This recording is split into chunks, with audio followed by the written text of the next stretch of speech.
যে চার শ্রেণীর মানুষ জান্নাতে যাবে না। এক, বাপ মাকে মানে না যে।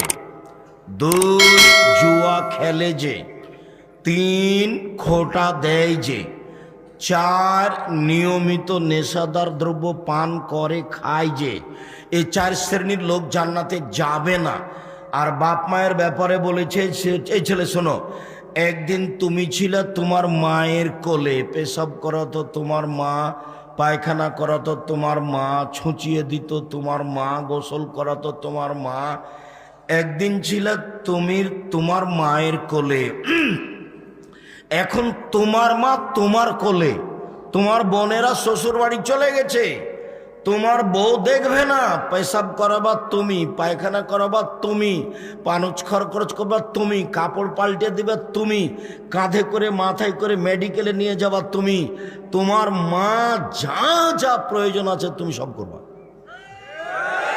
এক পায়ে দাঁড়িয়ে থাকবা, মায়ের ঘরে জোরে হেঁটে যেতে পাবা না, জোর করে একটু তাড়াহুড়া করে যেতে পাবা না, নিষেধ।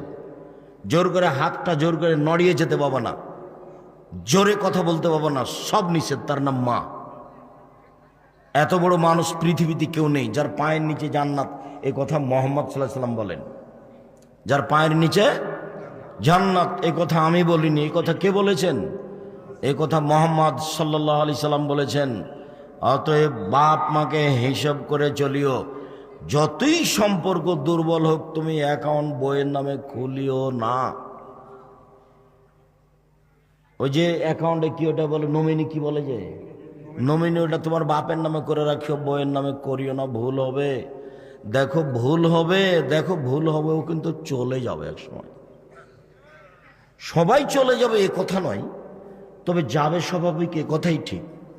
আমি মহিলাদের এক চাটিয়া দোষ দিনই। এমনও বৌমা থাকতে পারে যে স্বামীকে বলবে, তুমি আব্বার হাতে কিছু টাকা পয়সা দেও না কেন? তুমি যখনই বাড়িতে ঢুকবে তখন তুমি আম্মার ঘরে আগে যাবা, আম্মার ঘরে গিয়ে আমার সাথে কথা বলে তুমি আমার কাছে আসবা। এরকম বৌমা হতে পারে না? আছে। আমি সম্পূর্ণ না করিনি, এইটাই উচিত হবে। যখনই তুমি বাড়িতে ঢুকেছো, আগে বউয়ের কাছে গেছো, তখন বউ বলছে আপনি এরকম ভুল করেন কেন? বাড়িতে সালাম দিয়ে ঢোক, আগে কার কাছে যাবেন? মা যে ঘর আছে সেখানে যাবেন, সেখানে কথা বলবেন, আমার সাথে কথা বলে, আব্বার সাথে কথা বলে আপনি এখানে আসবেন। আপনি এইভাবে সরাসরি আমার কাছে আসেন কেন? এইরকম বলার মতো মহিলা নেই? আছে। আমি টোটালে না করিনি। আয়েশা তো রাদিয়াল্লাহু তাআলার মহিলা, খাদিজা রাদিয়াল্লাহু তাআলা আনহা তো মহিলা।